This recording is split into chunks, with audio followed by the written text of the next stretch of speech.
என்ன ஆசை இருக்குன்னு சொல்லுங்க மாமா. உன்னோட ஆசை எல்லாம் ஒண்ணு விடாம நிறைவேற்றி வச்சு உன்னை எப்போ சந்தோஷமா வச்சுக்கணும். அதான் என்னோட ஆசை. மன்னவா ஒரு கோயில் போல் இந்த மாளிகை எதற்காக?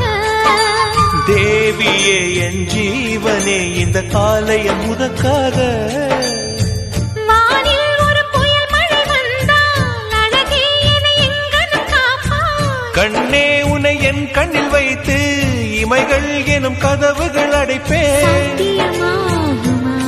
நான் சத்தியம் செய்யவா? இந்த ரீதியில் அன்பு செய்தால் என்னவாகுமோ என் பாடல்? காற்று வந்து உன் குழல் கலைத்தால் கைது செய்வதென ஏற்பாடு. பெண் நெஞ்சை அன்பால் வென்றாய். ஹே ராணி, தினம் நீ செல்லும் பாதையில் முள்ளிருந்தால் நான் பாய் விரிப்பேன் என்னை. Share chat.